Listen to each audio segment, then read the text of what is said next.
Hey guys, so just a quick review and comparison on these new KZ ZS4s that Gearbest sent out to me to review. So these are the ZS4s. They're basically the new and improved ZS3s if you ask me. So some of the things that the ZS3s lacked, KZ has put into the new ZS4s. So for example, these ZS4s are using dual drivers, so one BA driver and one dynamic driver, as opposed to the ZS3s which only use one driver. So the sound now has a lot more detail than the ZS3s, and if you compare the two together sound-wise, you'll hear that the ZS3s sound muddy when compared to the ZS4s. And you're also getting that noticeable instrument separation with these new ZS4s, something you didn't really noticeably get with the ZS3s. Now that's not to say that the ZS3s don't hold their own anymore, because they still do, and they still offer great sound and bang for buck value at just around $9. Anyway, back to the ZS4s, let's talk about the sound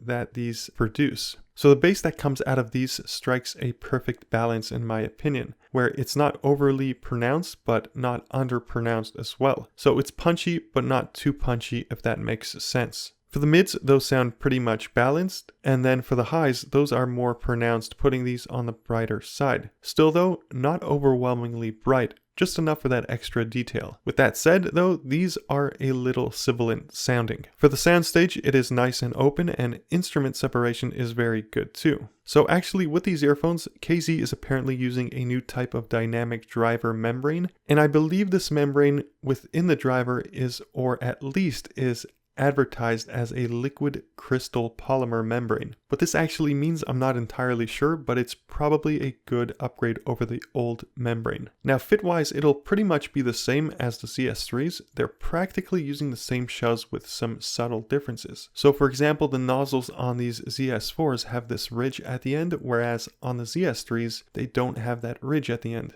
And also the nozzle on the ZS4s is covered by a metal mesh as opposed to the fabric mesh on the ZS3s. So fit-wise for me, they do fit in my ears well, but I find myself having to adjust them every minute or so. So not the best in terms of stability, but still better than the fit on a lot of other KZ earphones. Build quality wise, I'd say they feel and look pretty good for a $15 pair of earphones, though the cable does feel a little flimsy. At first glance, it appears that they are using that relatively new standard braided cable, but when actually touching it and getting close up with it, you'll notice it's kind of janky. So if getting these, I'd recommend getting them with an upgraded cable. I'll drop a link to one in the description below that I would recommend.